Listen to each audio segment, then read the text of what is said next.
All right, so today we're going to talk a little bit about knife fighting. Okay, so here's the thing when it comes to knife fighting: there's different types of knives. They do different things. Okay, so if you got a knife like this, you can see how this is really pointy and thin. So this is really good at stabbing. All right, the fact that it's thin, right, means that when you stab with this, this pushes aside a lot less material. Okay, whereas a knife like this, right, this is really good at cutting, right? The reason why this is really good at cutting is because the blade is thin, okay? The problem with this knife is this knife sucks at stabbing, right? You can obviously see that this isn't going to stab very well. The blade is going to probably break. The reason why this cuts really well is because the blade is thin. Right. So because the blade is thin, when it goes in, it pushes aside less material. Whereas, you know, this knife over here, well, take a look at this knife over here, right? This is a K-bar, right? So this knife is kind of like in the middle. It's got a point here. It's good for stabbing, right? But because this is a little bit wider, right? You know, yeah, I mean, fine. If you're trying to stab into something that's pure flesh, sure, it'll go in. But what if you've got like layers of clothing, a jacket, you know? Now it'll go in through the first layer, then it'll kind of get stuck in the material as it continues to push forward. Whereas something like this, because it's a little bit thinner, it's going to push through multiple layers of material. So the thing with knives is, when you're thinking about knife fighting, you got to kind of figure out what type of weapon you're using and what's it going to be better at. Is it going to be better at cutting, or is it going to be better at stabbing? Yeah. So that's the first thing you got to know about your knife. Okay. Now, here's the thing. When it comes to knife fighting, you know, the cool thing about knife fighting is that we use blades like these, right? Like, you know, this is an example now, where we actually get to fence each other. We actually get to, you know, because I can stab you with this safely, right? That's not something that we can do with gunfighting, right? When we're doing our gun training here, we're either using real guns and we're shooting at fake targets, right? Or if we're using real people, right, we're using fake guns. We're using like airsoft or paintball, something like that. So you can't have real guns and real people, right? So that's one of the shortcomings of gun training. And it doesn't matter if you're doing military training, right? Same thing in the military. They're either shooting with real guns at fake targets, or they're doing laser tag, right, with fake guns on real people. So you can never have real guns with real people. The nice thing about knives is that this is made out of steel, right? You can have real knives or very realistic knives, right? And use it against real people. So for that reason, the techniques of knife fighting, right, are very developed, right? People have been doing it for centuries, right? And it's very developed because we continue to do it. We continue to practice it, and we get really good at it. Okay, so if you compare guns to knives on a skill level, we can actually go a little bit further with the training. Okay. Now here's a very interesting knife. If you look at this knife over here, it's got an edge on it, right? Yeah. Right. It's got an edge on it, but it's a very thick blade. Okay. Yes. So but it's kind of like a roundish blade over here. Okay. So even though this has an edge on it, it's not gonna, you know this is basically this is a medieval knife. Okay. The part of the reason why this blade is so thick is because it was meant to stop a blade like this. Okay. Now obviously it's not ideal to fight a sword with a knife, but this has enough mass on the blade that you can actually block this, hook it, pull it down, so you have a chance with it. You know, so I can actually fight a technique, right, where I've got the sword in one hand, knife in the other hand. I'm using this mostly to block, using this to attack, right? And if I get close enough, I can also use this to stab. Okay. So this kind of goes back to, you gotta know what kind of a blade you're using, and what is it good at. Is it good at slicing? Is it good at cutting? Okay. So that's the thing you gotta consider. Now, today we're gonna be using these things as knives. So again, it comes back to knowing what type of a knife we're using. Are we using a slicing knife, or are we using a cutting knife? Okay. Now, if we look at medieval techniques, a lot of the medieval techniques were overhanded, right? If you look at the old manuals, you did a lot of these overhanded techniques, and part of the reason was because medieval people wore multiple layers of clothing. So you had to actually penetrate like four layers of clothing. And in order to do that, you needed a somewhat pointy knife, right? And you needed to use your large muscles, your lat muscles over here, right? This muscle over here is designed to have you do pull-ups, right? So you can deliver a lot of downward power like this, right? Use your back muscles. Your back muscles are way bigger than your chest muscles. You know, you throw your body into it. So they use these overhanded techniques. today when we teach knife fighting, we usually teach, you know, this type, you know, a blade forward technique like this. The reason is because people don't wear a lot of layers of clothing. So this is normally what we're fighting with. So we're going to simulate this with these wooden dowels. And here's the thing to understand with knife fighting.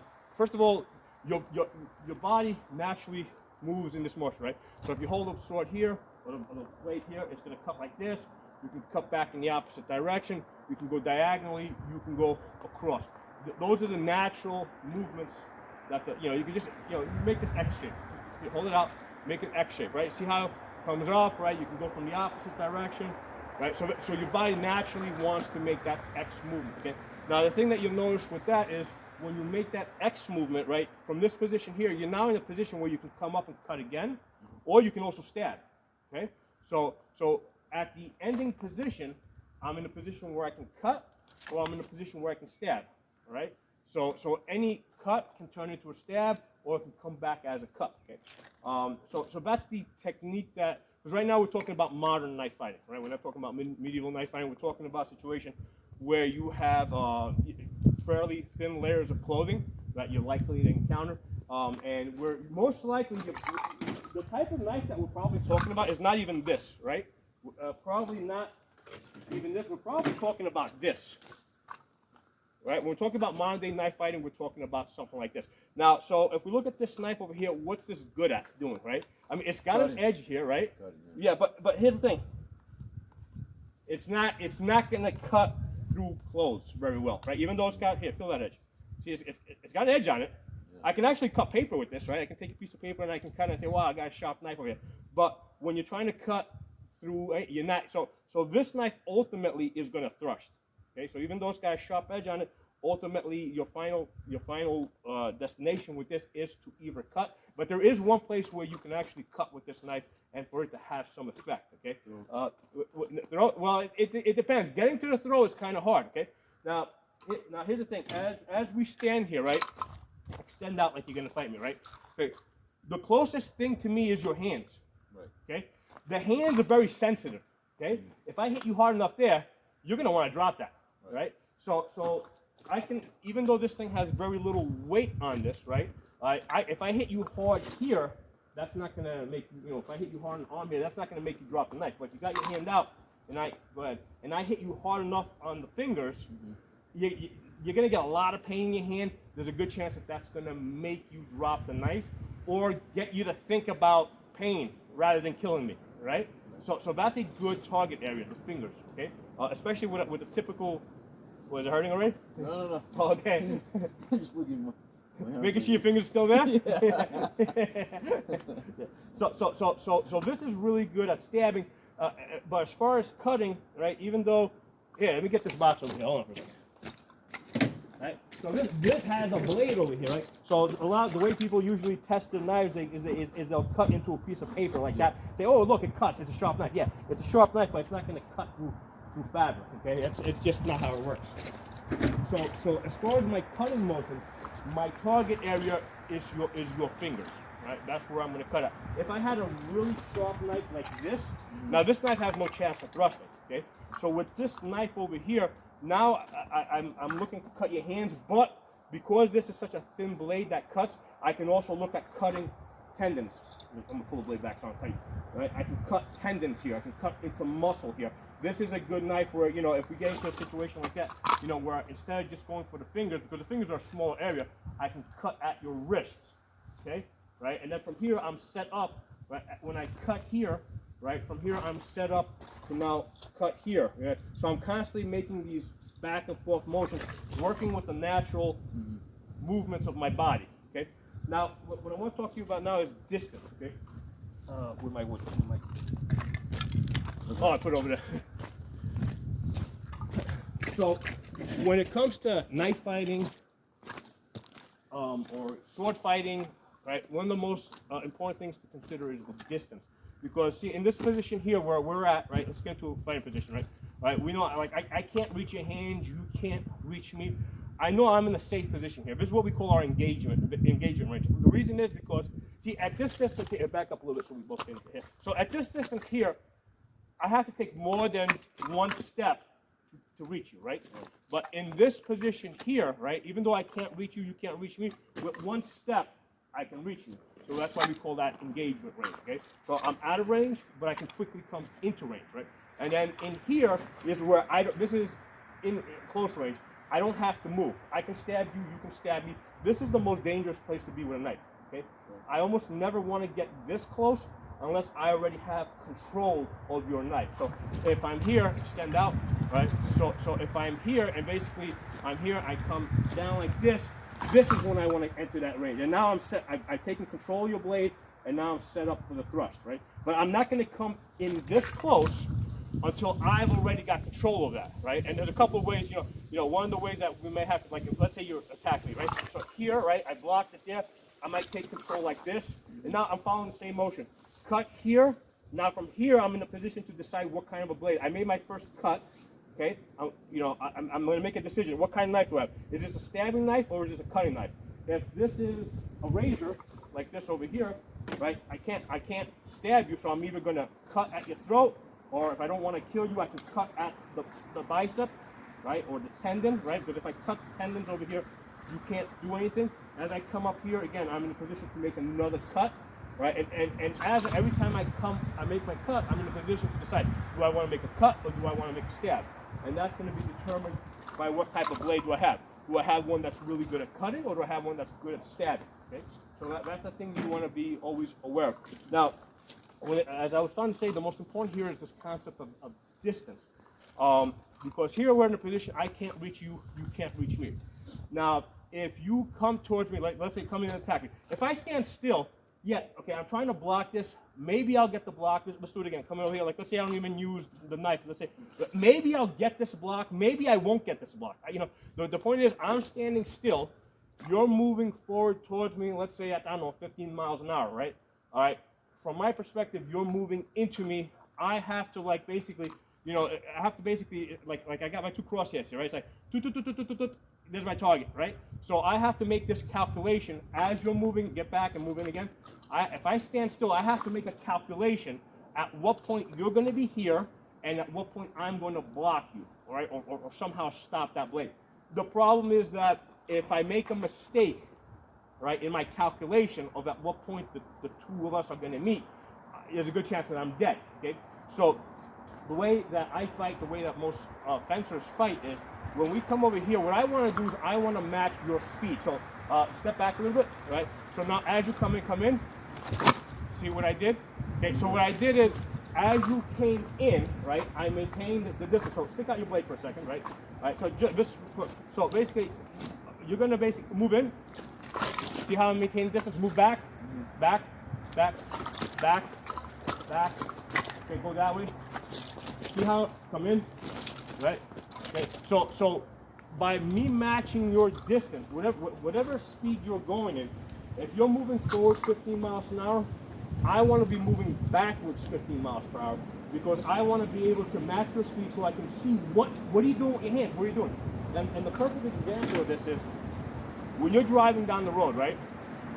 Well, actually, let's say you're standing still right here, right? And you got a car going by at 60 miles an hour. It's moving a little bit more this way. You're standing here, you got a car coming in at 60 miles an hour past you, right?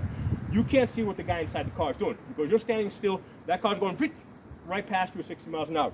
But if you're on the highway, right, and you've got one car going 60 miles an hour, and you're right next to that car also going 60 miles an hour in that same direction, because the both of you are now going at the same speed, you're in a position to look over, and you can see the guy next to you that he's, you know, drinking his coffee or looking at his cell phone while he's driving or picking his nose or whatever he's doing, right? Yeah. Because you have matched his speed, right? Now, even if your speeds aren't identical, right? If he's doing 60 miles an hour, right, and you're doing maybe 65 miles an hour or 55, as the two cars go past each other, the relative speed between the two cars is still the same or close to it. So you can still look over and see what's happening, okay? So that's one of the important concerns that I have with fighting, right? I want to match your speed so I can see what you're doing with it, right? So if you're coming forward, come forward, okay, I can see it. Well, what if you do something? Now, I want you to come forward, right, and you can stab me, you can cut me, you can do whatever you want, okay? Come in. All right, see how I matched you there? The reason why I was able, because I didn't know you were going to come from that angle. The reason why I was able to see that is because I matched your speed. So as you came in, I now have extra time. I have slowed everything down, right? If I stand here and you're coming in like this, like strike me somewhere else. Okay, if you go faster somewhere else. Okay, all right, now here's the thing, you still got to me, right? You still managed to make contact. Do it again, attack somewhere else. No, fast, do it fast. Okay, you're getting pretty close to my body. The reason why you're getting closer to my body now with your attack is because I don't have time to figure out what you're doing and to react to it. Now do the same thing. Attack me some random area. Go ahead. Okay. See, that time, because I moved back, I can see what you're doing. Right. Go somewhere else now. Right. So matching your speed is a key characteristic. And the same thing goes for you. If I'm attacking you, right? If you stand, there you go. See, just by moving back, all of a sudden you were able to see. That's how you weren't ready, right? You were able to see where I'm going. So that's important. Now, as far as knife fighting, right? Now that you've understood this concept of matching your speed, you want to disarm, right? You don't want to go straight to the body because I can attack you here, you can attack me here. We're both dead. Okay. So when it comes to knife fighting, I'm not trying to kill you immediately. I'm trying to get you so that you can't kill me, right? So attack me. So here, if I hit you hard enough, you're probably going to drop that, okay? So once you drop that or weaken your hand, now I'm in a position to come in, right? And then from this position here, I'm in a position to decide if I need to cut, or I can either turn my hand like this and go straight into a cut, right? Because I can turn my hand, go into a cut, or come up and make a cut, you know, and that's here. I'm in a position to make a thrust. But the point is I've got control of your blade. Right. I've got to take control of that blade before I get any closer, right? So let's try again. Do a random attack somewhere. Okay, so you're there, right? I made my cut. Now, I didn't catch you on the wrist, on the fingers. Now, if this is a razor, yeah, maybe that'll make you cut it. If it's one of those other knives, we're still going to continue. So come in. So you're not out of the fight yet. So continue your attack. Okay. See, the reason why I was able to do that is because I stepped back. Right. I created a distance, but now I got control of your hand. Mm-hmm. So now from here, there you go, because you moved back, right? If you didn't move back, you wouldn't be able to do that. So those are the key considerations with knife fighting. Maintaining that distance so that you can see what the other person's doing and then figure out what type of how you're going to counter it. And your basic attacks it's going to be a cut or it's going to be a stab. Okay, so I'll do it for the camera. So you're either cutting like this. So from this position here, I'm now in a position where I can cut back or I can turn the knife over and make a stab, right? And then from here, I can, basically I can continue back. Again, I'm in a position to decide if I'm going to make a stab or if I'm making a cut. So wherever you end up, you're in a position to make a cut or a stab. And depending on the type of blade that you have, again, this is a K-bar, very sharp knife, right? But it's not, if you got layers of material, this is not going to cut through that material. At least it might cut the skin, but it's not going to cut all the way through into the muscle, into the tendon. Okay, so in this type of a fight, my target area would be the hands, right? And we're ultimately using the point to get into the body. Okay, so that's how I would use something like this. So, any questions on any of that? No, good. You like that? Interesting. Yeah, it is. Cool. All right, let me turn off the camera and we'll get to gunfighting now. As I was reviewing the video, I realized that you guys really can't see the knives so clearly because I had to push the camera back a little bit. So I thought I'd kind of do a prequel to the video and give you guys a close-up to the knives so that you guys can know in advance what we're talking about. Here's an example of two different types of knives. This one being a razor, this one being a really pointy knife over here. This one's really good at cutting, okay? Now, obviously, that's not really good at stabbing. The reason why that's good at cutting is because the blade is thin, okay? That thinness is necessary for a knife to give a good cut because what happens is as it cuts through the material, it has to push aside less material to get deeper, right? So this way you can make a quick cut over here and you can actually get past the skin and dig into muscles and tendons. You can go through the cloth, right? Go through the skin and get into the muscles and tendon. I don't think I need to demonstrate that. I'm pretty sure you guys believe that a razor will do that. On the other hand, here I have a knife that has a nice point to it, right? Even though this has a sharp blade on it, right? It's got a sharp blade on it. You know, a lot of people will test the sharpness of their knife by, you know, doing the classical let's cut the paper type of thing, right? So even though this has a sharp blade on it, that's not going to cut through fabric. Now, I wouldn't do that with the razor, right? Because I know that the razor will go through it, okay?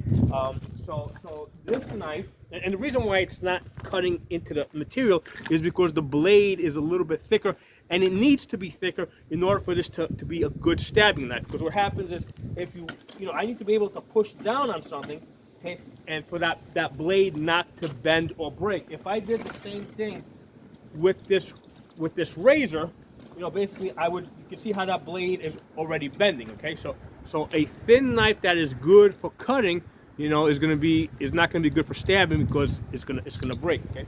So those are your two extremes, you know, and then you've got kind of knives that are sort of like in the middle, like this K-bar over here, which you know, you can put a nice edge on this. Still, even though this has a nice edge on it, you know, you can't. This is really a stabbing knife. I mean, realistically, this is a utility knife. If you talk to most soldiers that have used knives like this K-bar, you know, to them this is a utility knife. They use this to, you know, dig into dirt and break dirt loose, or to pop tires on, you know, this is, they consider this more of a utility knife. But because it has a good point on it, you know, against a person that doesn't have too many layers of clothing, it's a good stabbing knife. However, this stabbing knife is not going to be as good as this stabbing knife, and the reason is because, you know, it's just a little bit wider over here. So again, as this point goes through, it needs to push aside more material, and that's kind of the reason why they gave it this little thing here to try to make this point a little bit thinner, versus, let's say, a knife like this, right, which is a little bit wider over here. You know, as you try to push into something, again, it's got to push more material aside in order for this point to get through. This knife over here, you know, I mean, it's got an edge on it, but this is a very thick blade, okay? So this is definitely not going to cut through any material. This is a medieval fighting knife, okay? The purpose of this knife, all right, is to be paired up with a sword like this. So if your shield breaks, okay, basically you can pull this knife out, because this knife has enough mass on it, okay, that it you know, it has a chance. It's not the best tool for stopping a sword, but it has a chance of blocking the sword. And, you know, one way that you can fight this knife is kind of like this. So basically, this is your primary weapon, but then you can kind of use this, you can transfer the weapon to this, you know, so this is, you know, so you can use these two weapons together. So this is a battlefield weapon, not really meant to cut, okay, more meant to stab, you know, do some blocking, move things to the side. We're going to talk a little bit more in the video about how this was used.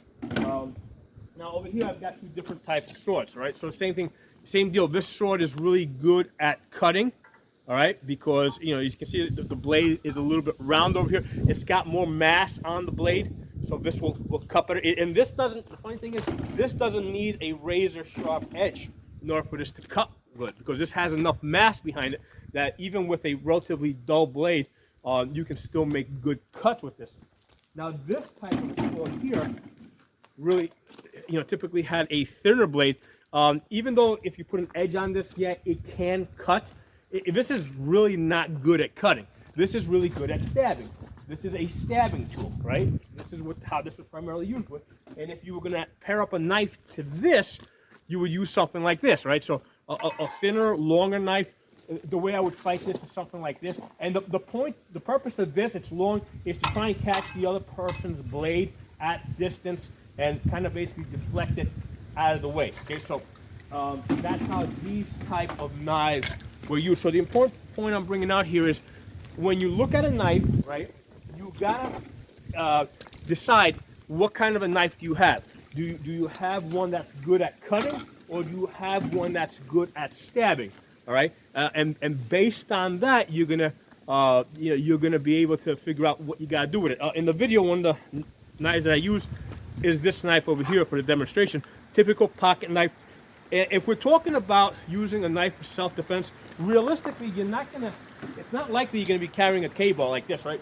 Realistically, you're either gonna have a box cutter or you're gonna have a pocket knife like this. So if you have a box cutter, that's a cutting knife. If you have a knife like this, again, the blade up here being a little bit thicker, and yeah, it's got a sharp edge on it, so that it will cut paper. If I can get into the right position, see how it can cut paper, right? All right, but here's the thing: it's still not gonna go through fabric. Okay, I mean, if I do this on my skin, yeah, it'll cut the skin because the skin. But here's the thing: you can cut through the skin, but you're not gonna get through the muscle all the way to the tendon. Okay, so with a knife like this, if you were to use this in self-defense, this is basically ultimately a stabbing tool. You know, now in the video I talk about, you know, you can use this to kind of cut at the fingers, right, of the other person holding the blade. Not necessarily because you're going to cut the fingers off, but because the fingers are very sensitive, and you hit the fingers hard enough with this over here, it's going to hurt them. It might get them to, you know, drop their blade or think about doing something else other than killing you. Okay,